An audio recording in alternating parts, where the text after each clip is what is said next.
여러분 혹시 이 정도면 괜찮겠지 하면서 결혼 생활의 중요한 부분을 방치하고 계신가요? 어쩌면 지금 당신의 결혼은 시한부일 수도 있습니다. 오늘은 여러분이 애써 외면하고 있을지도 모르는 그 숨겨진 진실에 대해 이야기해 보려고 합니다. 결론부터 말씀드리죠. 부부 관계에서 쉼이라는 단어는 사실상 이혼 통보와 다름없습니다. 소통의 단절은 곧 관계의 사망 선고나 마찬가지거든요.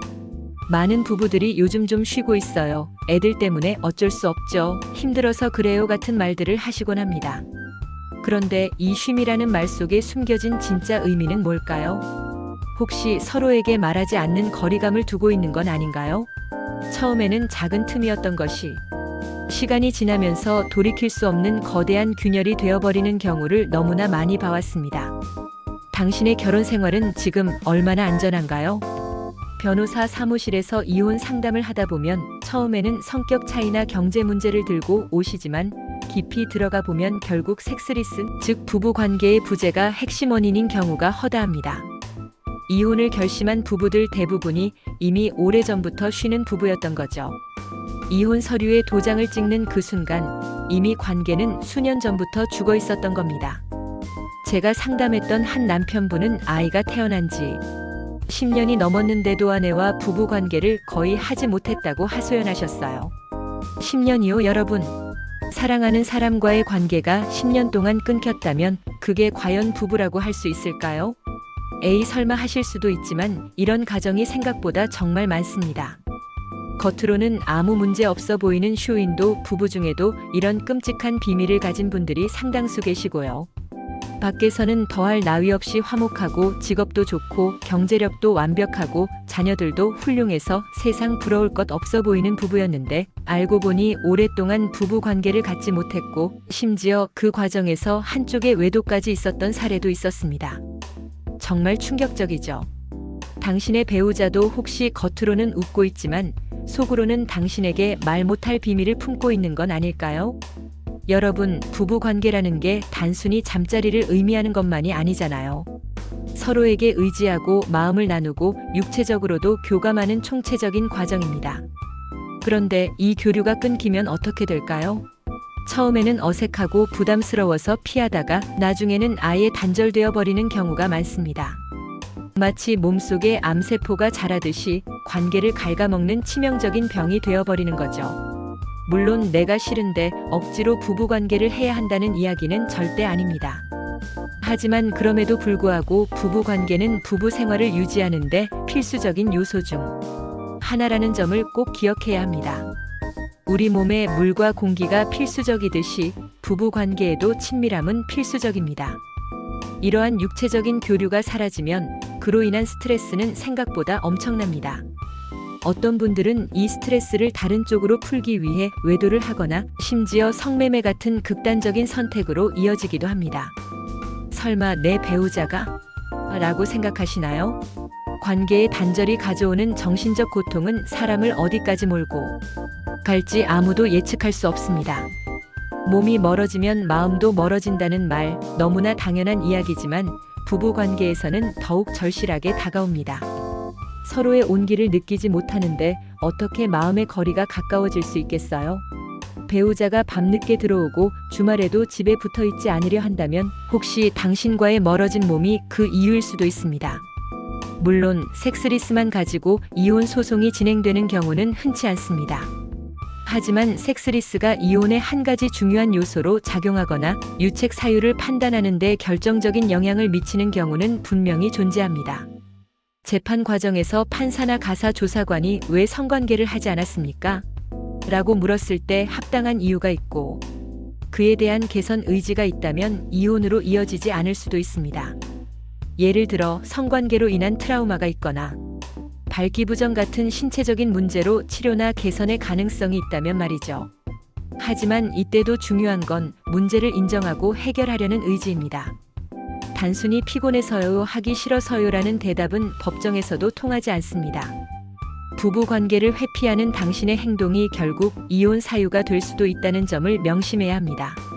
하지만 이런 쉬는 부부의 상황을 객관적으로 입증하는 건 정말이지 쉽지 않습니다. 부부 사이의 사적인 관계를 문자나 메일, 카카오톡 같은 증거로 남겨두는 경우가 거의 없기 때문이죠. 얼마 동안 안 했잖아. 부부 관계 좀 하자.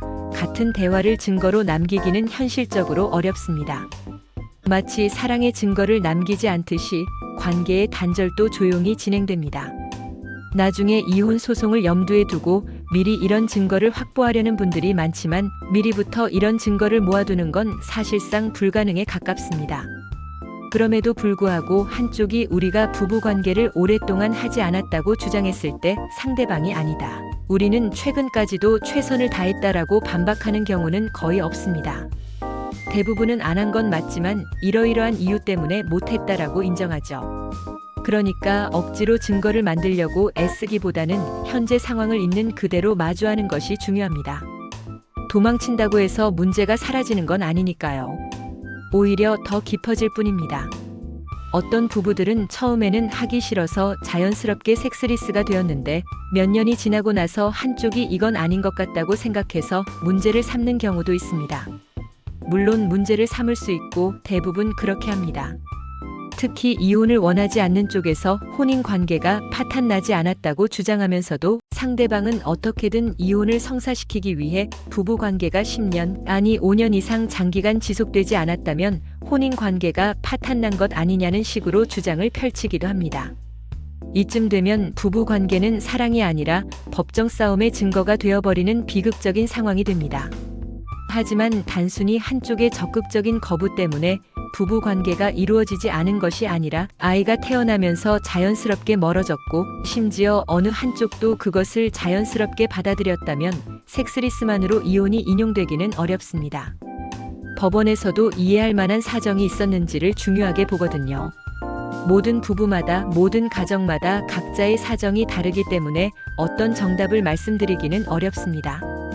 마치 수학 문제에 공식만 있는 게 아니듯이 부부관계도 사람마다 천차만별이니까요.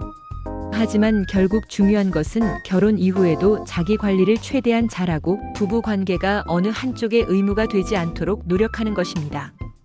부부관계가 숙제처럼 느껴지는 순간부터는 너무나 힘들어집니다. 마치 직장 상사가 시키는 일을 하듯이 의무감으로 부부관계를 한다면 그게 무슨 의미가 있겠어요? 물론 머리로는 알지만 시간이 지나고 아이가 생기고 몸이 힘들면 한쪽에서 거부할 수 있고 그 거부가 하루 이틀 지속되다 보면 1년, 2년은 금방 지나버립니다. 10년은 순식간이죠. 여러분은 지금 시간이라는 무서운 적과 싸우고 있는지도 모릅니다. 그래서 우리는 상대방의 입장에서 생각하는 노력을 게을리해서는 안 됩니다. 내 몸이 피곤하면 배우자도 피곤하겠지라는 안일한 생각은 금물입니다. 가끔은 새로움을 추구하는 시도가 필요합니다. 둘만의 시간을 가질 수 있는 장소로 여행을 간다든지 아이들을 잠시 부모님께 맡기고 둘만의 오붓한 시간을 갖는 것도 좋습니다. 돈 아깝게 무슨 여행이냐 싶을 수도 있지만 이혼하는 데 드는 돈과 마음고생에 비하면 아무것도 아닐 겁니다. 이런 심리적인 변화나 장소적인 변화 혹은 작은 이벤트들을 통해 관계에 새로운 활력을 불어넣는 것이 섹스리스를 방지하는 데 큰 도움이 될 겁니다. 기억하세요. 쉬는 부부는 서로에게 소홀해진다는 의미일 수 있습니다. 당신의 부부관계는 지금 어떤가요? 혹시 모르게 관계 단절이라는 무서운 함정에 빠져들고 있는 건 아닌지 지금 바로 옆에 배우자와 진솔한 대화를 나눠보는 건 어떨까요? 어쩌면 그 대화가 당신의 시한부, 결혼을 되살릴 마지막 기회일지도 모릅니다. 다음 시간에도 대화하는 부부 채널에서 여러분의 부부 관계를 더욱 단단하게 만들어줄 유익한 이야기로 찾아오겠습니다. 구독과 좋아요, 알림 설정 잊지 마시고요. 여러분의 행복한 부부 생활을 응원합니다.